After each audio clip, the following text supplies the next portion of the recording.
Muchísimas gracias por esta hermosa invitación. Bueno, a todos los que han hecho posible que podamos estar el día de hoy compartiendo. Muchas gracias, Daniel, por tan linda presentación. También Armando y Juan José.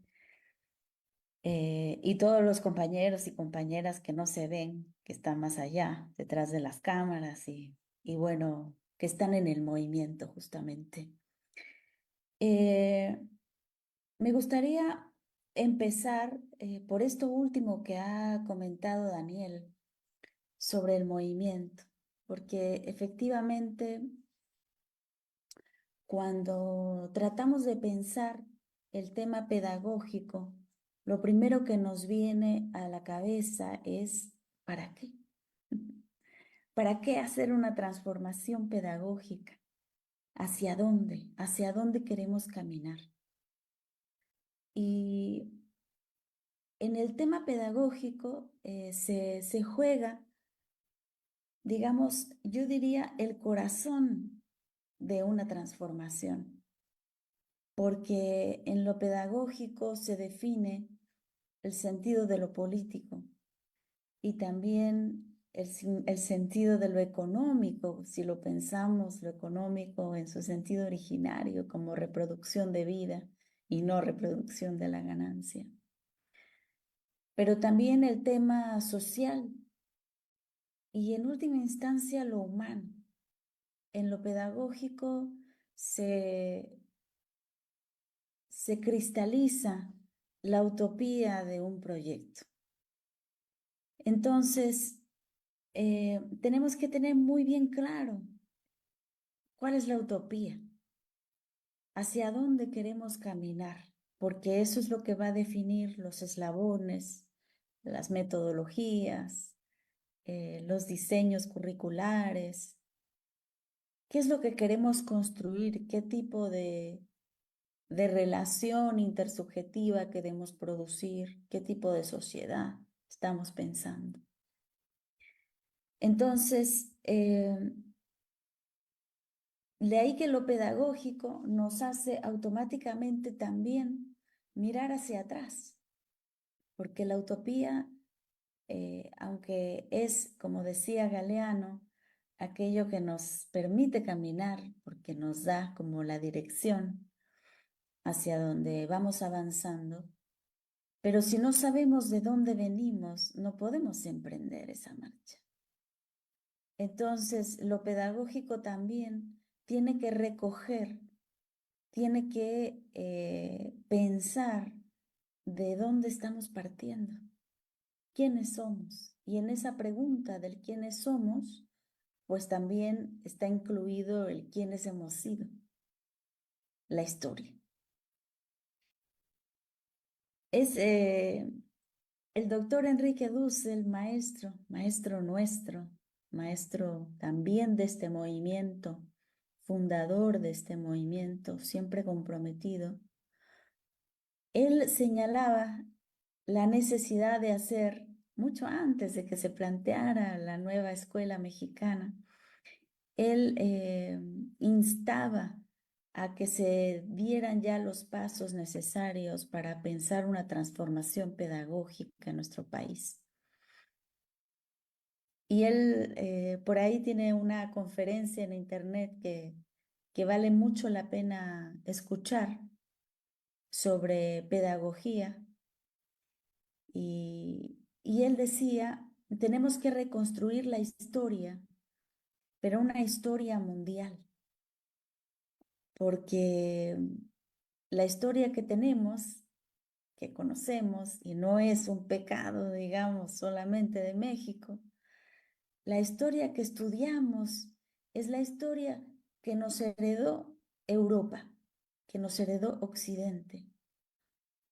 Y él en esa conferencia y en muchos otros espacios, yo siempre lo escuchaba repetir, que él decía, eh, yo he dado clases en la mayor parte de las universidades del mundo y nunca lo decía con petulancia, sino más bien con orgullo, porque ese era un maestro grande y albergaba un gran nosotros. Así que cuando él hablaba de lo que había logrado, siempre decía, nosotros los latinoamericanos tenemos también mucho que enseñar al mundo.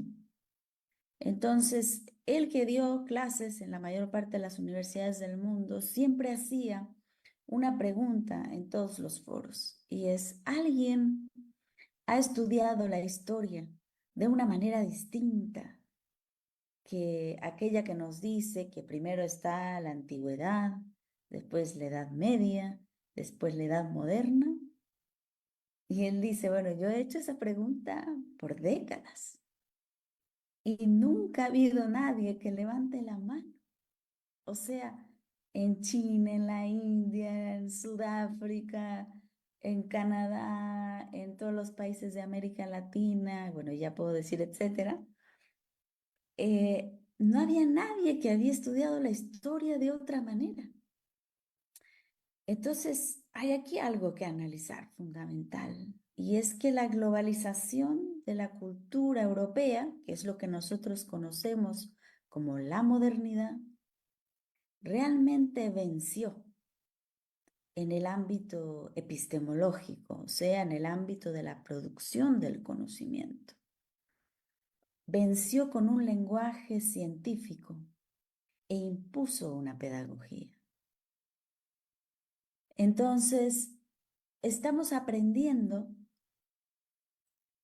y esto es muy importante, no solamente una historia, sino que, como decíamos al principio, estamos aprendiendo ya no la utopía de la modernidad, porque no hay ninguna utopía detrás, hay una gran distopía.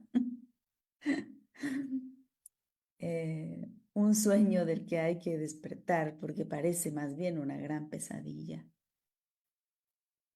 Y es que la modernidad, como proyecto civilizatorio que surge en Europa, que tiene un año de nacimiento, y Enrique Dussel siempre lo situaba en 1492, el proyecto civilizatorio de la modernidad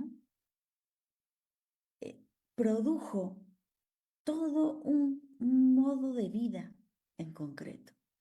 Entonces, produjo una pedagogía, produjo una política, una económica, ¿no? Y ahí tenemos el modo de producción capitalista, es la expresión de la economía moderna occidental. Produjo un tipo de sociedad, y aquí recordamos también al gran pensador Carlos Marx, que decía el capitalismo no solo produce mercancías, produce también sujetos, produce también al consumidor de esas mercancías. Y en el neoliberalismo en particular vimos este modo de operar, porque el neoliberalismo fue claramente no solo la implementación de políticas económicas, sino que fue también la implementación de políticas culturales. Eh, entonces, lo que tenemos como resultado es un tipo de ser humano. La pedagogía produce un tipo de ser humano. Y eso es lo que necesitamos, en primer lugar, preguntarnos: ¿qué tipo de ser humano queremos y qué tipo de ser humano somos? Después de 500 años de modernidad, y claro que venimos de la modernidad ya también, pero en el caso de América Latina no es la única raíz que tenemos, y eso nos da siempre una ventaja enorme, y también nos da la posibilidad de hacer la crítica, una crítica que no es una crítica eh, que hacemos al que está enfrente, sino que es una crítica que tiene que empezar a ser autocrítica, porque estamos como en esa contradicción nosotros. Tenemos esa raíz cultural de nuestros pueblos originarios y tenemos también la raíz que se trenzó ahí de la modernidad. Y cuando en este momento histórico estamos pensando hacia adelante, hacia lo que queremos construir, tenemos que ser muy conscientes de esta contradicción que tenemos en las entrañas y que tenemos que superar. Y esa superación se va a hacer también con producción de conocimiento y se va a hacer políticamente y se va a hacer pedagógicamente y económicamente, porque no hay última instancia en la realidad. El ser humano es un ser humano complejo, pero lo que sí podemos decir es que digamos, el lugar en donde todo eso se engarza es en el ser humano. Entonces, tenemos que concentrarnos en el tipo de ser humano que vamos a producir, que queremos producir. O sea, la transformación que tenemos que llevar a cabo es una transformación de la subjetividad del mexicano. Y por eso no resulta nada raro que terminamos este sexenio, terminamos este momento precisamente con una formulación que es tan nueva, tan antigua y tan nuestra, que es el humanismo mexicano. Porque este proceso se ha realmente dado cuenta de en qué consiste la transformación. Tenemos que producir ese humanismo mexicano y precisamente conversando con Armando Bartra, otro enorme de este movimiento, también fundador, gran maestro, militante, y bueno, él nos decía, el humanismo mexicano surge porque lo que tenemos del otro lado es la deshumanización neoliberal. O sea, ante la deshumanización neoliberal surge el humanismo mexicano. No surge, digamos, a partir de reflexiones románticas, ¿no? Antiguas, momentos de la modernidad, no. Surge de la necesidad de poner nuevamente en el centro al ser humano que queremos construir a partir de la cultura, de las raíces nuestras que tenemos. Entonces, eh, pensar esta historia, pensar 1492, pensar hoy el 2024 como la culminación de 6 años en donde hemos empezado apenas un camino, porque como bien también comentaban Armando y Daniel, al comienzo hemos apenas empezado el proceso al interior de las instituciones, ¿no? Este movimiento decidió pasar a la lucha político-electoral y yo estoy convencida de que fue un acierto. Eh, Porque hay que dar la lucha en todas las batallas y en todas las trincheras. Es decir, es muy valioso todo el trabajo que se hace al interior de los movimientos sociales, pero también es necesario dar la lucha al interior de las instituciones. O sea, tenemos que ir ocupando cada vez más espacios, porque espacio que no ocupemos, la modernidad se va a seguir eh, reproduciendo. Entonces tenemos que llenar, ¿no?, esos lugares y vamos a tener que hacer un trabajo también político para el cual la izquierda no está acostumbrada y no tiene mucha experiencia, que es el trabajo de unidad. La izquierda a veces es tan crítica, ¿no? Y que raya con el sectarismo. Y es muy difícil construir un proyecto de nación si uno se pone sectario. Tenemos que aprender a dialogar.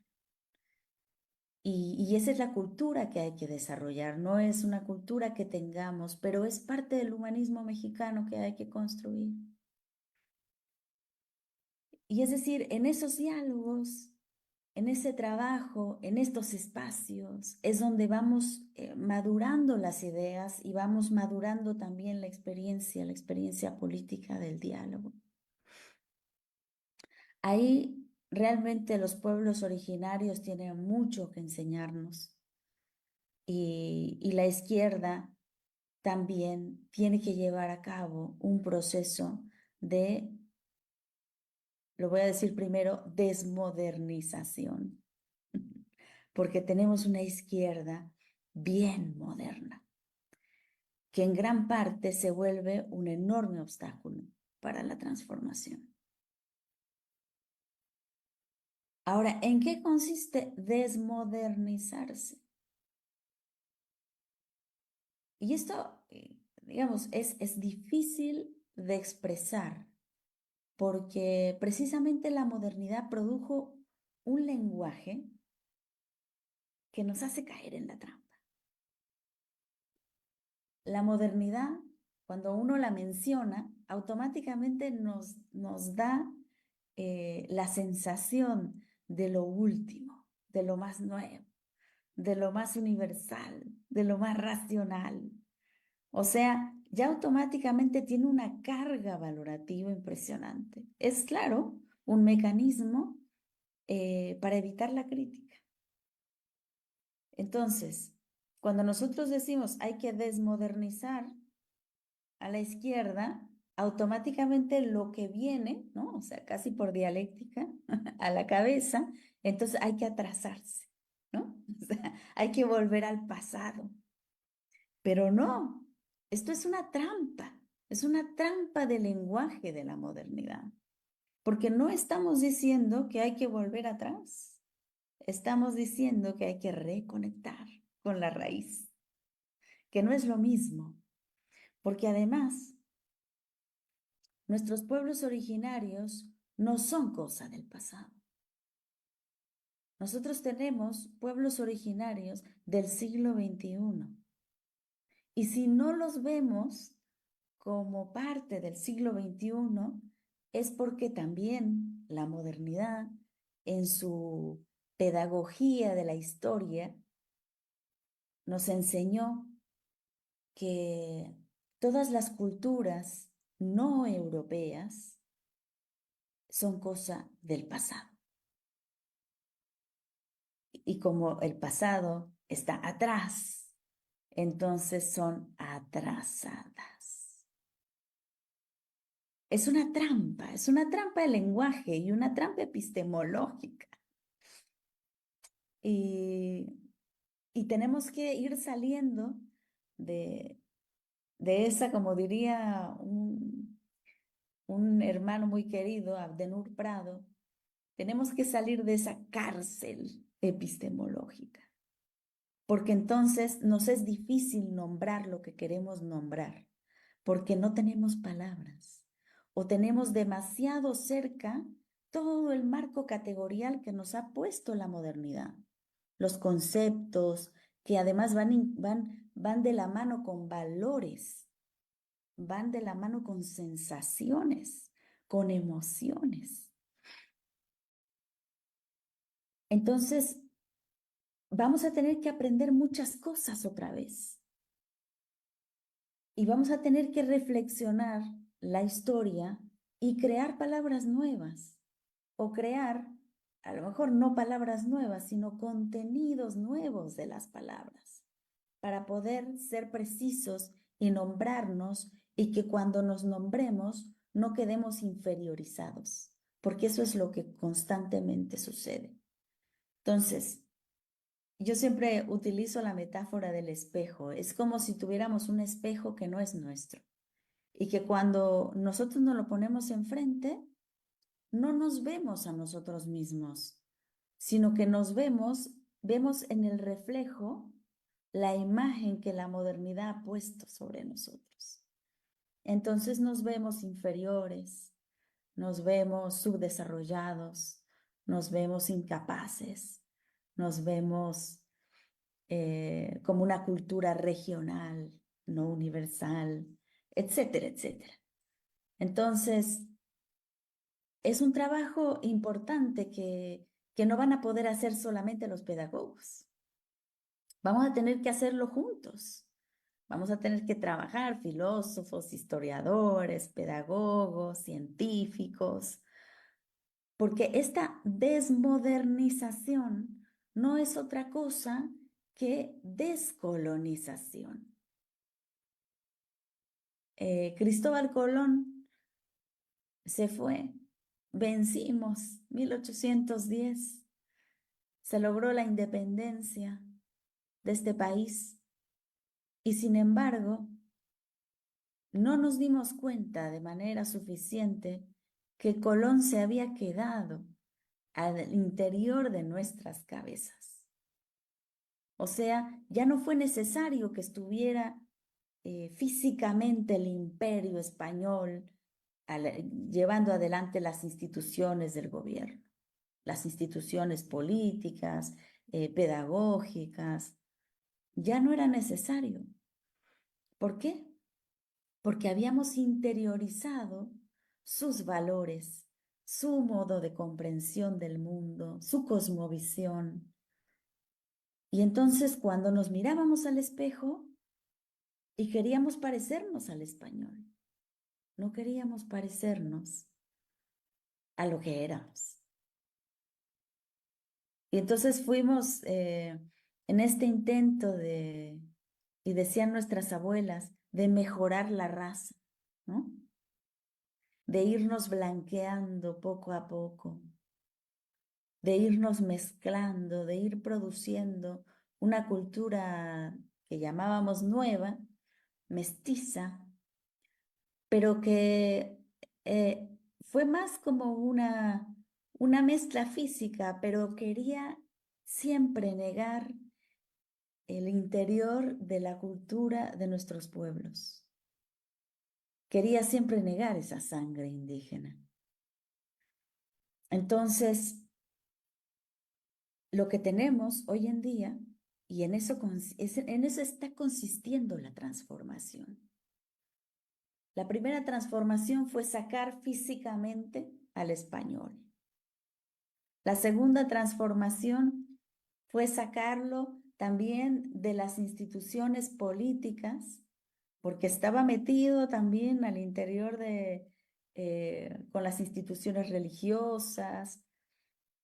Y entonces estamos llevando a cabo con cada transformación un proceso de descolonización.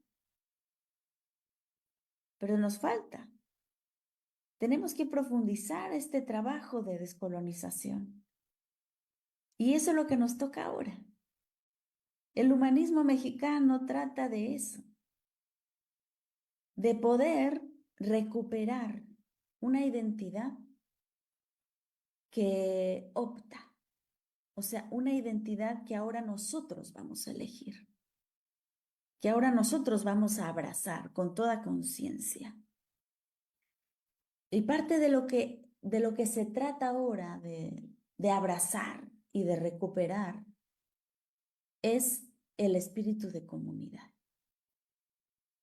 Que eso fue una de las cosas que precisamente se perdieron en el camino. La modernización de nuestros países, la modernización del mundo, la modernización de la sociedad, significó específicamente, cuando hablamos del ser humano, en la producción de un ser humano individual, egoísta, autorreferente, que está en constante competencia con el otro, que es solamente aplastando el otro, que encarna una pulsión de dominación. Eso es lo que hemos aprendido estos 500 años.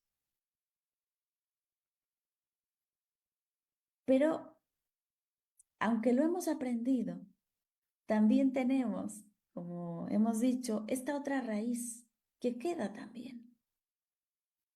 Y por eso es la contradicción, porque de todas maneras la familia mexicana sigue siendo esa comunidad que nos enseña la solidaridad, la incondicionalidad, que más allá de si el Estado está o no está, tenemos la familia que nos cura, que nos cuida, que vela por nosotros, que nos sostiene. Y esa familia, la familia mexicana, es una herencia milenaria y que nos recuerda esa otra raíz.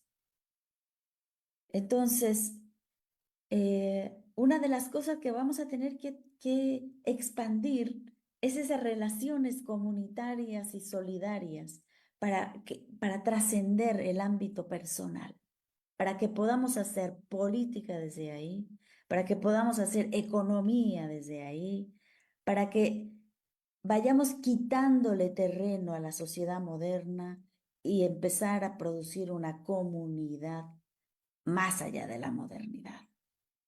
Hablamos de una comunidad transmoderna. Eso es lo que hay que producir. Es decir, esa es la utopía eh, contenida al interior de ese humanismo mexicano. Y y esa utopía, cuando la miramos de cerca, en realidad es tan compatible con otras utopías, con otras culturas, con otros proyectos que también se vieron negados, dominados, suprimidos por la modernidad en otros lugares del mundo. Ahí es donde nos vamos a ir encontrando. Esto ya lo avisoraba Enrique Dussel, que hablaba justamente de la edad transmoderna, como una edad en donde pudieran realmente convivir, dialogar, ¿no? Las distintas culturas anteriores a la modernidad, pero anteriores y supervivientes de la modernidad, porque siguen ahí, como a la espera de su turno, siguen ahí en resistencia, como nosotros. Entonces, estamos llegando a un momento, yo digo, de gran conciencia. Y me da tanta alegría que en México nos haya tocado poder verlo con nuestros ojos. Este despertar que sabemos que es un comienzo apenas, que en 6 años no no se alcanza todo lo que soñamos, pero que sí se pueden sentar unas bases, sí se puede alimentar una esperanza, sí se puede, digamos, empezar a tomarnos de las manos para seguir caminando y con la conciencia de que esto va a ser un proceso que vamos a tener que trabajar porque no hay leyes en la historia, no es que ahora, digamos, le toca a la izquierda, no. Aquí no ha habido una ley física que nos llegó el turno, sino que esto se ha conquistado con lucha, esto se ha conquistado con un montón de, de gente que ha dado la vida y que ha quedado ahí. Y esa gente que ha dado la vida, que son ancestros nuestros, ellos son el corazón también de que nosotros podamos estar aquí, celebrando el poder llegar a término de estos 6 años y poder relanzar un proceso de mayor profundización, de mayor conciencia. Creo que es un momento increíble de apertura histórica Y México va a tener aquí, en este momento, un gran papel, porque además la humanidad se debate hoy día eh, en esta deshumanización que, bueno, nos está alcanzando en muchos lugares del mundo. Palestina, no queremos dejar de mencionarlo, una Palestina que nos duele y que tenemos que ir cerrando filas en esa humanización que además hay otra cosa que yo quisiera como aquí dejar una pequeña semilla, esperando que pueda germinar en algunos de los que escuchan. Que cuando pensamos en humano, en humanismo, tenemos que recordar que esa palabra viene de humus, viene de tierra, y que en realidad humanizarnos quiere decir que seamos desde el espíritu de la tierra, que es lo que nos corresponde. Como decía Enrique Dussel, somos una misma vida desde hace 3.500 millones de años. Desde que despertó a la vida, la primera célula hasta hoy, la vida ha seguido viviendo de manera ininterrumpida. Claro, nos vemos cada uno como individuo, pero eso es solo aparente.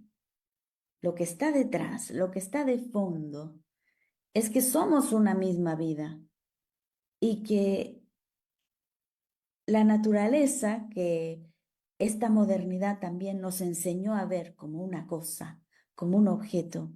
Nuestros pueblos originarios nos recuerdan que la naturaleza es madre y que somos hijos de la tierra y que tenemos que la responsabilidad, tenemos que llevar a cabo la responsabilidad de entendernos como hijos de la tierra y que tenemos que hacernos cargo de la vida.